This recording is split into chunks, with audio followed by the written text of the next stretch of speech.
আমি শমশের সর্দার, একজন বীর মুক্তিযোদ্ধার সন্তান এবং প্রাথমিক বিদ্যালয়ের একজন সহকারী শিক্ষক। জীবন গল্পের একটি প্রতিচ্ছবি আমি আপনার নিকট ব্যক্ত করতে চাই। কতটা কষ্টে একটি মানুষ আত্মবিশ্বাস নিয়ে দাঁড়াতে পারে। 2001 সালে বাবা যখন চাকরি থেকে অবসর নেন, তার 2 বছর পরে আমি সংসারের হাল ধরি। 2 বোন আর ছোটো ভাইয়ের স্বপ্ন পূরণে আমি প্রাইভেট পড়া শুরু করি। বিজ্ঞান হতে এসএসসি পরীক্ষায় উত্তীর্ণ হলেও এসএসসি পরীক্ষার ব্যর্থতায় বাবা হতাশ হয়ে পড়ে। কিন্তু আমি যে থেমে থাকা মানুষ নই।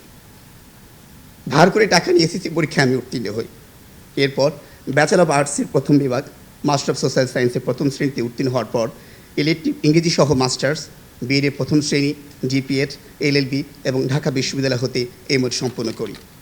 এর মাঝে ইংরেজি গ্রামারের গবেষণা ও প্রাইভেট পড়িয়ে আমার ছোট ভাইকে আমি রাজশাহী বিশ্ববিদ্যালয়ে ভর্তি করি। তাই সিদ্ধান্ত নিয়েছি শিক্ষকতার পেশায় আমার জীবনের শেষ মুহূর্ত কাটিয়ে দেব। 2017 সালের 16 অক্টোবর আমি নিষ্পাপ শিশুদের শিক্ষক হিসাবে সরকারি চাকরিতে যোগদান করি। শিশুদের পড়ানোর কাজটি করতে গিয়ে আমি উপলব্ধি করি সবচেয়ে বেশি মেধাবী হওয়া প্রয়োজন প্রাথমিক বিদ্যালয়ের শিক্ষকদের। একজন শিশুকে পড়াতে হলে হতে হয় কবি, লেখক, গায়ক, জানতে হয় অভিনয়, হতে হয় মমতাময়ী ও দেশপ্রেমিক। শিশুর হৃদয়ে স্বপ্নের বীজ বপন করা একজন শিক্ষকের দায়িত্ব।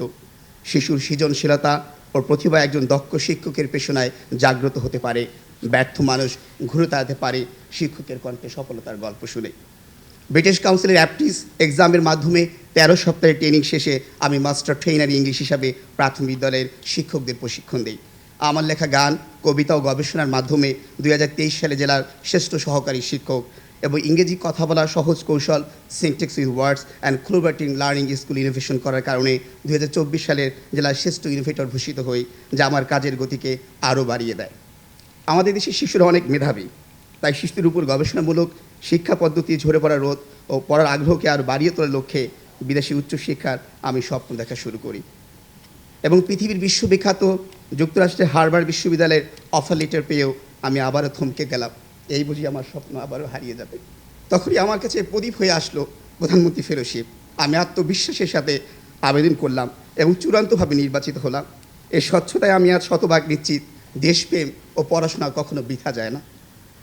আমি প্রধানমন্ত্রীকে এবং গভর্নেন্স ইনোভেশন ইউনিটের প্রতি সদস্যকে আবারও ধন্যবাদ জানাই যে একজন সহকারী শিক্ষককে প্রধানমন্ত্রী ফেলোশিপ প্রদান করে হাজারো দেশপ্রেমিকের কাছে এটি একটি উজ্জ্বল দৃষ্টান্ত হয়ে রইল। প্রযুক্তির সর্বোচ্চ ব্যবহার ও শিশুর উপর গবেষণামূলক অধ্যয়ন আমাদের সেই শিক্ষা ব্যবস্থাকে আরও উন্নত ও টেকসই করবে। আজকে শিশুর আগামী তারুণ্য হবে, দেশকে নেতৃত্ব দিবে স্বপ্নময় বঙ্গবন্ধু বাংলাদেশ বিনির্মাণে।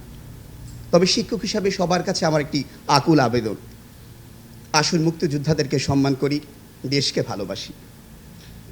সবার সুস্বাস্থ্য ও প্রধানমন্ত্রীর দীর্ঘায়ু কামনা করে আমি আমার বক্তব্য শেষ করছি। জয় বাংলা, জয় বঙ্গবন্ধু, বাংলাদেশ চিরজীবী।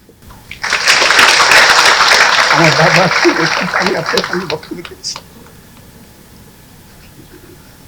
ওর বাবা আপনার বঙ্গবন্ধু শেখ মুজিবুর রহমানের দেহরক্ষী ছিল বাবা, এবং উনি ভীষণ ভালোবাসেন।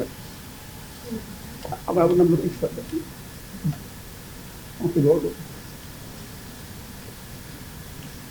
নগদের কাছে সব গ্রাহকই প্রিয়, তাই তো সারা দেশে ক্যাশ আউট চার্জ সবচেয়ে কম।